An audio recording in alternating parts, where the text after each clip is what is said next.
12वीं क्लास में विद्युत धारा वाला जो पाठ है उसमें ये ओम का नियम आता है। तो आपको सबसे पहले ओम का नियम बताते हैं कि किसी भी चालक के सिरों पर उत्पन्न विभवांतर का मान उसमें प्रवाहित धारा के समानुपाती होता है। V is proportional to I। Sir ये चालक के दोनों सिरों पर V करके क्या जोड़ा है? ये है चित्र में देखिए, ये आपका चालक है, जो प्रतिरोध तार है उसके सिरों पर ये समांतर क्रम में वोल्ट मीटर जुड़ा हुआ है। हाँ। और अमीटर ये श्रेणी क्रम में जुड़ा हुआ है। हाँ, लाइन में ही जुड़ा है श्रेणी क्रम। हाँ, ये श्रेणी क्रम में। और बैटरी और कुंजी और धारा नियंत्रक ये तीनों श्रेणी क्रम में जुड़े हुए हैं, लेकिन सिर्फ विभवांतर ही समांतर क्रम में जुड़ा हुआ है। क्योंकि विभवांतर है वो दो सिरों के मध्य विभव का मान ज्ञात कर रहा है, इसलिए वहाँ पर दोनों सिरों के मध्य में कितना कार्य करना पड़ रहा है, आवेश को एक स्थान एक बिंदु से दूसरे बिंदु तक ले जाने में, इसके लिए ये किया जा रहा है विभव। तो हम ओम का नियम में सबसे बड़ी विशेषता इसकी ये है ओम के नियम में कि भौतिक अवस्था स्थिर होनी चाहिए। अगर आप यहाँ पर भौतिक अवस्था में परिवर्तन करते हैं, जैसे ताप में परिवर्तन कर देते हैं, हम लोग देखते हैं कि ओम का नियम भी बहुत बार कुछ सीमाएं बनी हुई है उसकी। और ये सीमाएं इसकी ये है कि अगर इसका तापमान बढ़ गया, ये अधिक देर तक कार्य कर रहा है, अगर आपने करंट कुछ देर के बाद आपको हटा देना पड़ेगा, की को हटा देना पड़ेगा। अगर आप नहीं हटाएंगे तो ये एक प्रकार से इसमें धारा का मान है वो वृद्धि में, दोनों जो ग्राफ खींचते हैं V और I में, वो एक सीधी लाइन में आती है। ठीक है, इसलिए इसमें भी एक सीमाएं बनी हुई है। भौतिक अवस्था स्थिर होनी चाहिए, ताप दाब, तो ही इसके सिरों पे उत्पन्न विभवांतर का मान धारा के समानुपाती होता है। अब हम समानुपाती का जब चिन्ह हटाते हैं तो एक कांस्टेंट लग जाता है R। यहाँ R है वो एक प्रकार से एक स्थिरांक है। स्थिरांक मतलब इसको कहते हैं प्रतिरोध। R बराबर होता है V/I। इस स्थिरांक का मान, इसका नाम होता है प्रतिरोध। अब हमें ये भी समझना पड़ेगा कि प्रतिरोध क्या है। तो प्रतिरोध का मतलब होता है जब किसी चालक में हम धारा प्रवाह करते हैं, धारा प्रवाहित करते हैं, तो चालक में जो आवेश को प्रवाह की दर में बाधा उत्पन्न होती है, उस बाधा को कहते हैं प्रतिरोध। और इसका मात्रक है ओम। ओम इसका मात्रक। ठीक है, अब ये प्रतिरोध जो है वो भी तीन बातों पर निर्भर करेगा। ठीक है, प्रतिरोध है वो इस तार की लंबाई के समानुपाती होता है। तो R is proportional to L। अगर आप तार की लंबाई बढ़ाते हैं तब प्रतिरोध भी बढ़ेगा। ठीक है, और प्रतिरोध का मान है वो क्षेत्रफल के व्युत्क्रमानुपाती होता है। मतलब तार जितना मोटा होगा उतने आसानी से इसमें धारा प्रवाहित हो जाएगी। मतलब क्षेत्रफल अधिक होगा तो प्रतिरोध कम हो जाएगा। ठीक है, इस प्रकार से ये व्युत्क्रमानुपाती है, क्षेत्रफल के व्युत्क्रमानुपाती होता है। अब इन दोनों को शामिल करते हैं तो आपका चिन्ह आएगा R is proportional to L/A। ठीक है, अब यहाँ पर आप देख रहे हैं इन दोनों को शामिल करते हैं तो ये सूत्र बनता है।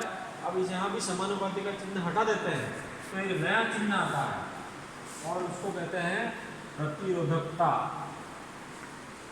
यहाँ रो का मतलब है प्रतिरोधकता।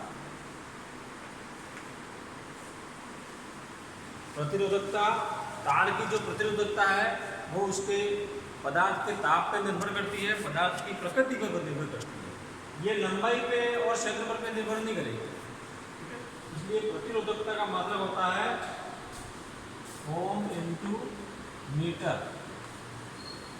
जिस तरह से प्रतिरोध का मात्रक होता है ओम, वैसे ही प्रतिरोधकता का मात्रक है ओम इंटू मीटर। इस प्रकार से ये जो ओम का नियम है वो हमारे दोनों चीज़ों के लिए महत्वपूर्ण है। एक तो हम थ्योरी में भी पढ़ेंगे इसको और एक हम आगे प्रैक्टिकल में भी पढ़ते हैं। इसलिए ओम का नियम बहुत महत्वपूर्ण है। इसमें मेन चीज़ें जो हैं वो हमें ये तीन चीज़ें याद होनी चाहिए। एक तो प्रतिरोध किसे कहते हैं, विभवांतर किसे कहते हैं, और धारा, विद्युत धारा किसे कहते हैं। ठीक है, तो विभव का मात्रक, हाँ, एम्पीयर धारा, हाँ, विभव का मात्रक है वोल्ट है विभव और विभवांतर दोनों अलग अलग शब्द है। विभव का मतलब होता है किसी विद्युत क्षेत्र में अनंत से किसी आवेश को लाते हैं तो लाने में किया गया कार्य है वो विद्युत विभव है। और किसी विद्युत क्षेत्र के एक बिंदु से दूसरे बिंदु तक आवेश को ले जाने में किया गया कार्य है वो विभवांतर है। ठीक है, दोनों में थोड़ा सा अंतर है, दोनों का मात्रक वोल्ट है और ये दोनों अदिश राशियाँ हैं। इसी प्रकार से विद्युत धारा किसे कहते हैं? तो विद्युत धारा अक्सर इस प्रैक्टिकल में पूछते ही हैं। तो विद्युत धारा का मतलब होता है किसी भी चालक में आवेश के प्रवाह की दर को विद्युत धारा कहते हैं। इसका मात्रक है एम्पियर। और विद्युत धारा किससे नापते हैं? विद्युत धारा नापते हैं अमीटर से। ठीक है, विभव किससे नापते हैं? तो वोल्ट मीटर से। ठीक है, वोल्ट मीटर को हमेशा समांतर क्रम में जोड़ते हैं और अमीटर को श्रेणी क्रम में जोड़ते हैं। यहाँ पर ये जब प्रैक्टिकल करते हैं उस समय एक ग्राफ भी बनाना पड़ेगा। वोल्ट, विभवांतर और धारा में आप एक ग्राफ खींचेंगे तो ये ग्राफ सीधी रेखा आता है। इसका मतलब V है वो I के समानुपाती है। ठीक है, इससे ये मालूम पड़ता है कि अगर आप धारा का मान बढ़ाएंगे तो विभव का मान भी बढ़ेगा, साथ साथ ही चलते हैं दोनों।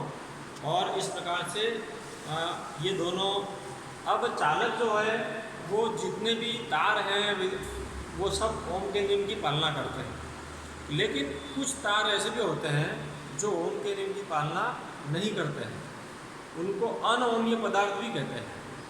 जैसे डायोड है, ट्रांजिस्टर है, इसमें ये लाइन है वो सीधी नहीं आएगी और आपके टेढ़ी आएगी। जैसे जनरल डायोड है, जनरल डायोड अगर यहाँ लगा देते हैं तो ये ओम का नियम की पालना नहीं करते हैं और रेखा है वो चौड़ी टेढ़ी आएगी।